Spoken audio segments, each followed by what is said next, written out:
Hi everybody, it's me Jill and welcome to Jill Informed. This is the recap of The Real Housewives of Beverly Hills, Season 13, Episode 10, Re-Lentless Erika. All right, this is picking up where we left off last week. It's Taco Tuesday at Crystal's house, and Denise Richards has gotten into it with Erika. We ended last week with Erika saying, I think the OnlyFans account is great. I just want to know who's more profitable, you or your daughter, Sammy? And that is where we're picking up right now. And Denise goes, you are unbelievable. I will say that this devolves a bit, this conversation, and Erika's actually right about a lot of stuff. Erika has gone back. Erika actually did the homework that Denise gave her when she was drunk at Kyle's house. When she told her to go watch the show, Erika did. She really must have, because she's got her facts straight. Denise does not, unfortunately. I also don't think, I truly don't, that this is what Denise's big issue is. I'm not sure what it is or what it was when she was drunk, but it was not this. Saying that her kids probably knew what a threesome was if they didn't have one already. That wasn't the issue. I know it wasn't, because they had made up after that. And I think that she, drunk or not, she would have been able to say it at the time. I just don't think she knew what she was saying. And now, in this conversation, in this fight, Erika's got the facts. She's like, look, I didn't say anything that nobody else was saying. And Denise goes, my kids were at the next table. And Erika said, yeah, and you were just talking about your husband's big dick. And Denise goes, not at the table with my kids next to it. Well, roll footage, because Erika was right. She did say something about it. And I know this was edited a certain way, but you did see one of the kids turn around and look. I don't know, if the kid heard it or not, or if it was, edited that way, but I don't know what to say. In her confessional, even Sutton said, I was at that party, people. And Denise, you've got some splaining to do. We see the flashback, and she did say it. Denise is losing this fight, but Erika's like, look, Denise, you can think what you want, feel what you want, but I'm done. And then they just kind of aggressively sip their teas at each other for a minute or two. And Denise accuses Erika of wanting to fight with her to deflect from all the other stuff that she's been going through. And Erika's like, that's not true. I dealt with everything that, last year, blah, blah, blah. And Denise said something about $20,000 that was put into your account. What about that? So Denise is trying to hit her hard. The problem is, Erika's already over it all, And Erika's like, yeah, you're a little bit behind, because that was proven not to be true. And I don't know. It doesn't feel like a fair fight. I know they're both sober, but Denise needs to give this one up. So everyone just really kind of starts heading home at that point. The next day, Erika goes over to Dorit's to chat about what she missed after she left. And then also discussing the Garcelle thing, because obviously that's still bothering Dorit. And then we cut over to Garcelle FaceTiming with Sutton, and it is clearly been bothering Garcelle as well. Garcelle's like, I did not attack her. I didn't touch her. I didn't come after her. I didn't do anything that could be considered an attack. So, Sutton said that she understood that word attack for Garcelle can feel like, that angry black woman trope, being accused of coming for. And Garcelle was like, yes, exactly. Yes, that is exactly right. But, honestly, if Sutton can get it, why can't Dorit get it?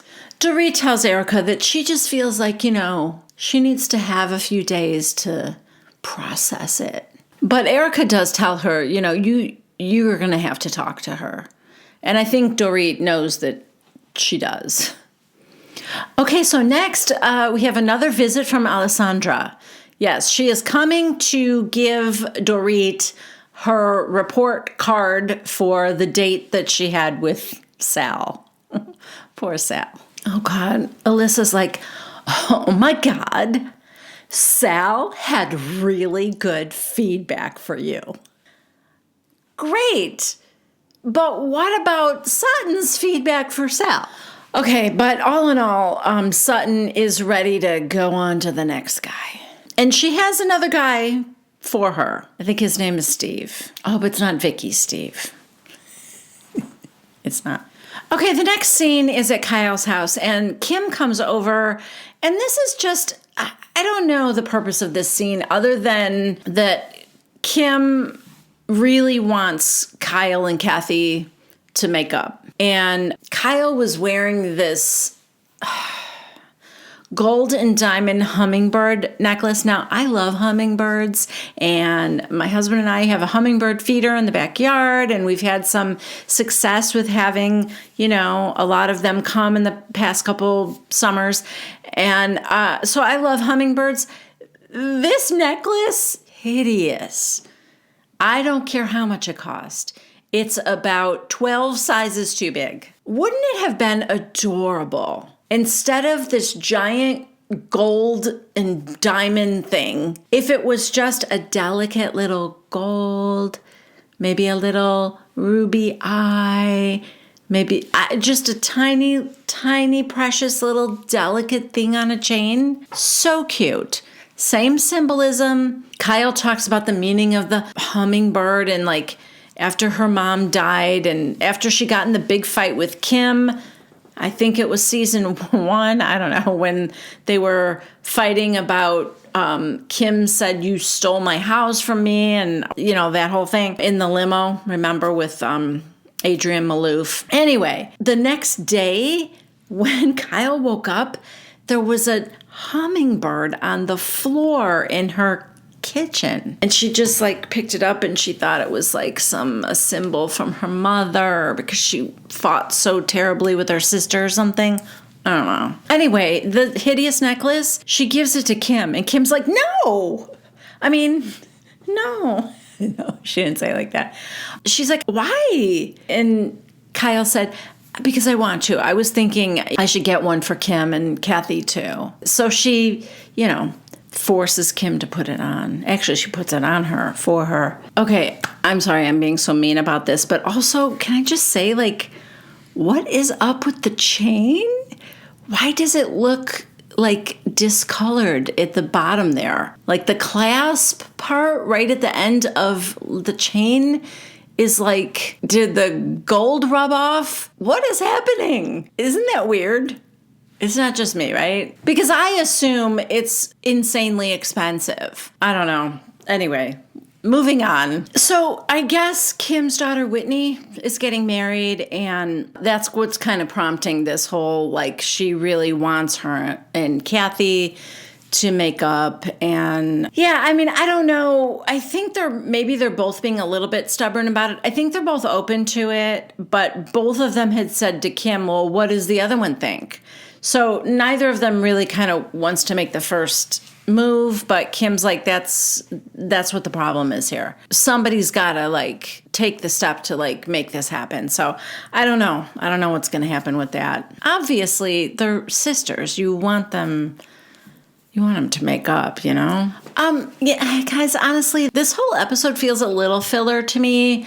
The next scene is at Crystal's house, and she and Rob and the kids are they're preparing for a Passover Seder. She mentions that her brother's coming back into town. She talks again about him blaming her for his engagement breaking up. The interesting part about this scene to me is when she talks to Rob about the ladies coming over for Taco Tuesday and how they were telling her, you don't speak up, you never say anything. And she got upset and she's like, you just want me to yell and scream. And they're like, nobody wants you to yell and scream, but you never voice your opinion. And so Rob was saying, you have a lot of opinions and you should voice them to the ladies.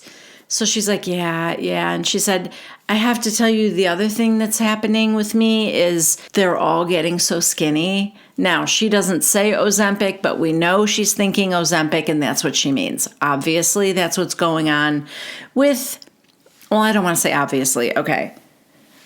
I think that's what's going on with Erika and Kyle to some extent, although I do feel bad saying that because she has changed her lifestyle quite a bit and there's a lot of exercise going along with that too. So it's just that I'm just always suspicious of the housewives. As soon as Ozempic was getting popular with celebrities, I was like, oh my God, the housewives are going to be all over this. And of course they are. You look at everyone who's so skinny right now. Anyway, Crystal, as you know, has had an eating disorder. I don't know if you consider that to be a lifelong thing, but it's been a battle. And she's been working on it and struggling with it a little bit at times. So everybody being so skinny has been a little bit triggering for her. And I think it's really cool that she's being so honest about it. And it's funny to me because I remember, not funny, but it's interesting to me because I remember at the New Jersey reunion, I remember Jackie, who also has battled with an eating disorder, talking about the dangers of Ozempic and the drugs like that, and how you have to stay on them for life. And I think people who are recovering from bulimia, anorexia, those kind of things, and have worked their way out of danger, I think it's very triggering for them to see something like this and how quickly it seems to work and how easily it seems to work and that kind of thing, right?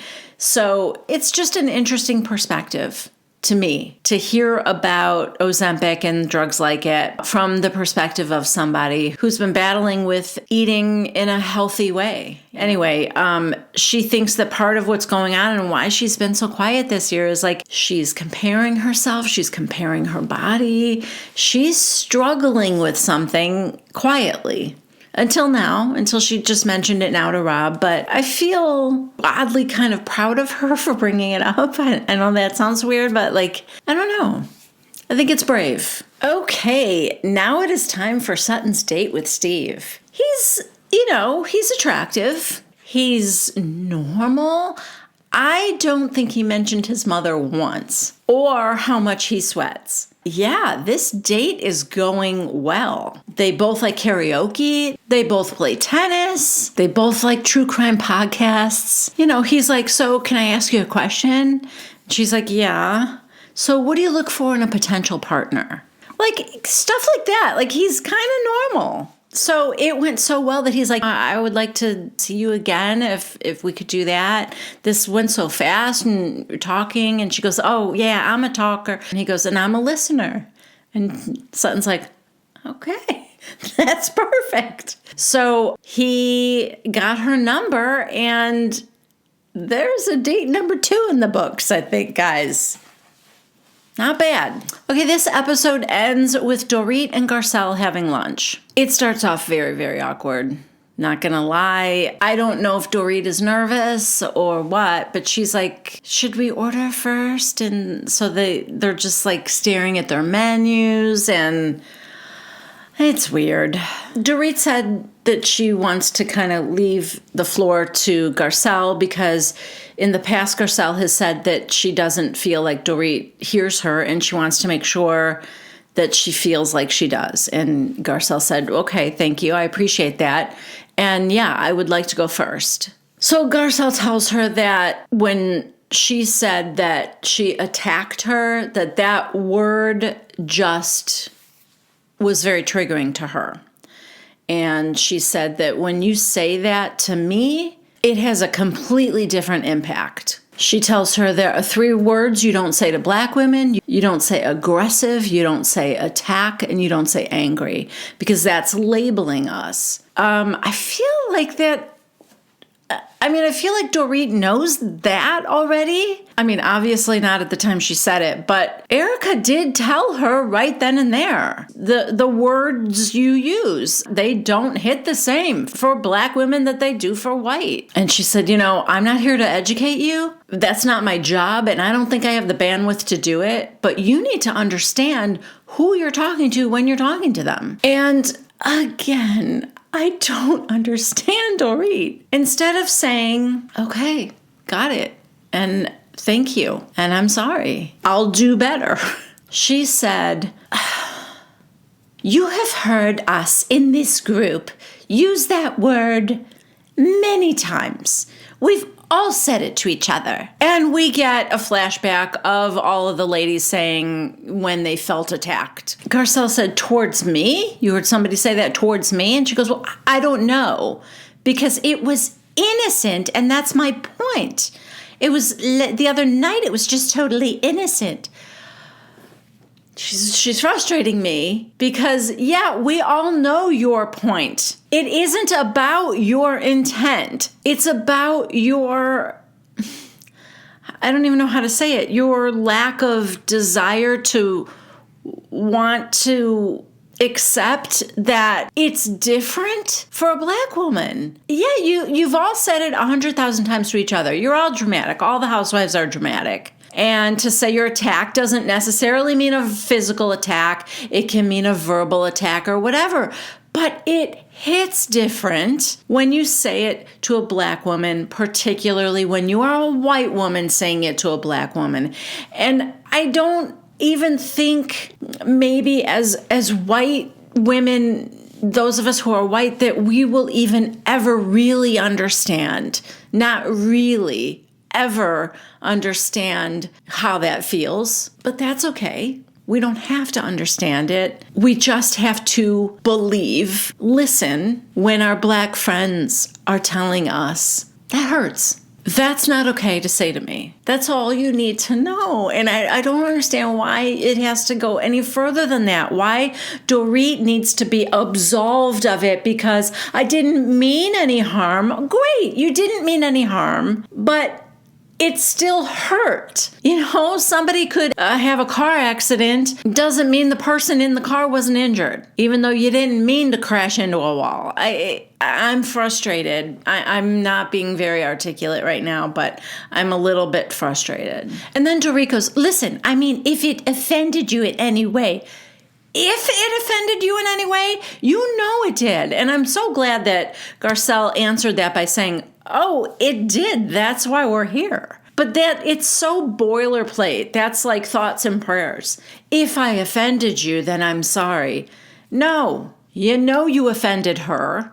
Are you still not listening? Is that what this is? I feel like I have very little tolerance for people who put their own discomfort ahead of somebody else's pain. Okay, so this is interesting. After Garcelle explains that she was hurt by that for 2 days. She cried when she woke up, when she went to bed. She went to the beach just to go for a walk. She couldn't even really understand herself why she was so triggered by that, but she was triggered by it. And Dorit goes, do you think I did it with bad intention? And Garcelle said, yeah, I do. That's interesting. And then she said, why else would you say it? I don't know if I think that it was with bad intent. I think it was ignorant. Unless Garcelle means that the bad intent is her lack of desire to do better, because it's starting to feel like she doesn't have a desire to do better. I don't know. Okay, so this is an issue because then Dorit said, look, I want to listen to what you have to say. So if you're not finished, I want to give you the chance to finish. But I feel like I have to defend myself. So this is just my thoughts, guys. Please, if they're not your thoughts, that's okay. These are my thoughts. That's all I've ever done on this channel, by the way. I'm not preaching to anybody. I'm not telling anybody to be like me or I'm right and you're wrong. I'm not doing that. I share my thoughts, and I'm watching the show as I'm recapping this right now. So I'm having all these thoughts in my head right this moment. I'm thinking that Dorit saying, I feel like I have to defend myself, that's kind of what I was talking about before, like putting your own discomfort ahead of somebody else. Maybe you shouldn't have the need to defend yourself here. Maybe you should recognize that saying to a Black woman, you attacked me, you're attacking me, when she... And honestly, let's go back to that. Garcelle didn't even raise her voice at her. So let's just be clear. Attack was an overstatement anyway. But maybe just be okay with, I said something that doesn't deserve to be defended. I said the wrong thing. I won't do that again. I'm not going to defend the fact that I said it. How about that? Anyway, let's go on. Okay, now Dorit said, I want you to finish, but some of the things that you're saying, they're not only wrong, but they're incredibly hurtful.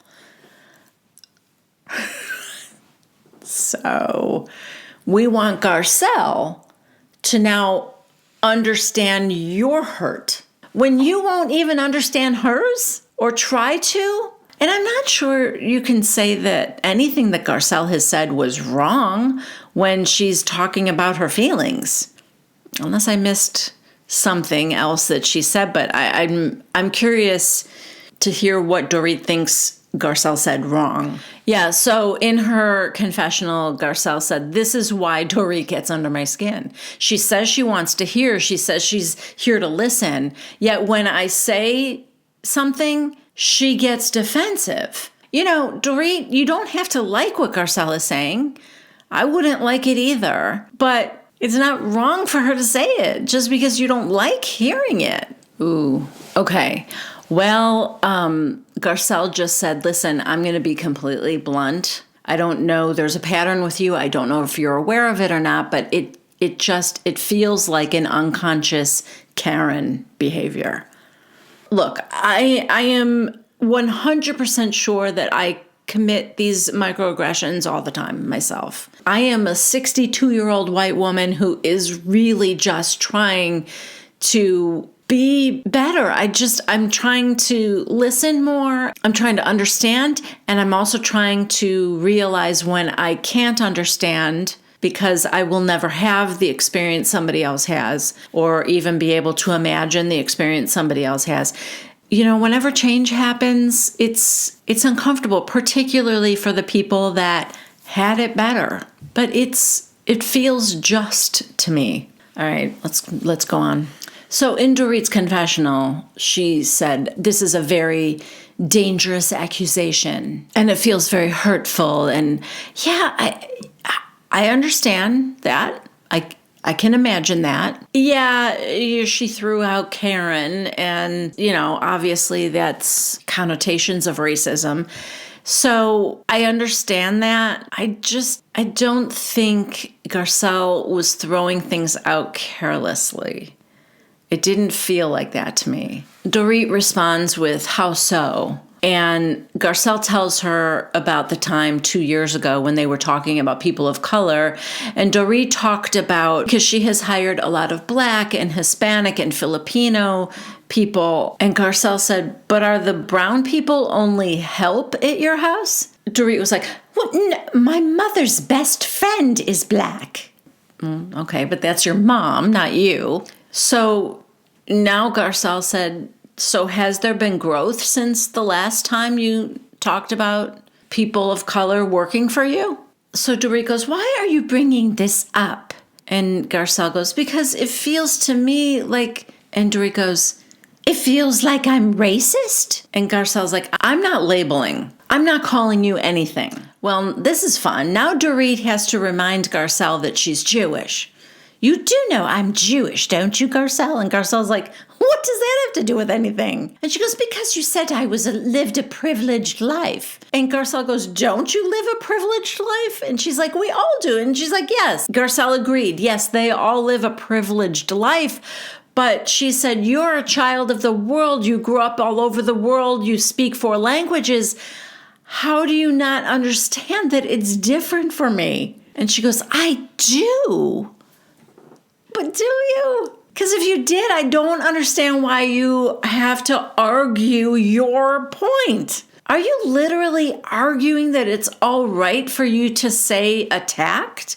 Because otherwise, I don't know what you're arguing here or why you're arguing with Garcelle.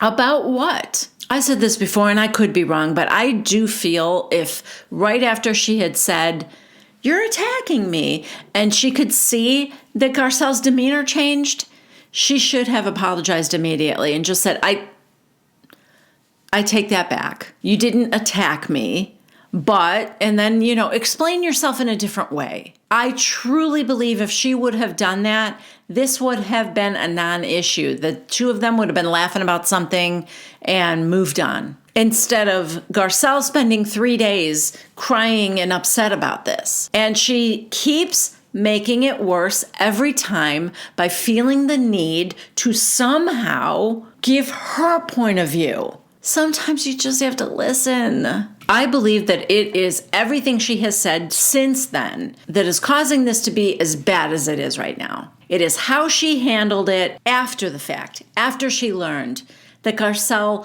was uncomfortable and offended by that word. It is all the steps that Dorit took after that I believe is the real problem. Okay, there's a little exchange that's almost kind of funny. It's because Dorit keeps saying, "Garcelle, I blah, blah, blah, blah, blah, Garcelle." And Garcelle goes, "Why do you keep saying my name so much? There's only one, I'm the only person here." And she goes, "That's what I do. It's what I do. Is that something else? If it's something else that triggers you?" And she goes, No, it isn't. But she goes, "That's just me. It's what I do. But I feel like I'm walking on eggshells around you." And Garcelle goes, No, I don't want you to feel like you're walking on eggshells around me. And Dorit goes, "But you are making me feel that way." Yeah, so this is all Garcelle's fault. You should just keep your mouth shut, Garcelle. You're making her too uncomfortable. Garcelle's like, I want us to try and move forward. I don't know how that's going to happen, but I want us to try because I don't hate you. Ooh, ouch. I don't like you, but I don't hate you. But she said, I just needed to say that because what you said the other day really triggered me. And I just needed to speak up about it. I don't know. In her confessional, Dorit ends by saying, "This was a learning lesson to me. And I know now that I have to be more careful about what I say and who I'm saying it to." I don't know. She sounded kind of sincere, so maybe. At the table, Garcelle just says, it's going to be fine. We're going to be okay. It's okay. We're going to be good. We're going to be good. And yeah. That is where it ends. Woo. That was a rough one. I do want to know what your thoughts are in the comments. I do. I want to hear from you. I just ask that you be respectful of everybody else. I think as long as everybody's coming from a good place, we're good, right? And this was an interesting and yet also really boring at times episode, but this was a little bit of a different one, right? Okay, that is it from me. Thank you guys for hanging out. If you liked my recap of this episode, please give it a thumbs up. If you haven't yet subscribed to my channel, please consider doing so. And if you click on the little bell icon, you'll be notified every time I post something new here on my channel. For those of you who are Amazon shoppers, I'm an Amazon affiliate. So if you go through any one of the links that I have in the description box below this video and purchase whatever you want from Amazon, during that session, I will get a small percentage of your qualifying purchases. So thank you in advance for that. And that's it. I love you guys, and I will see you next time.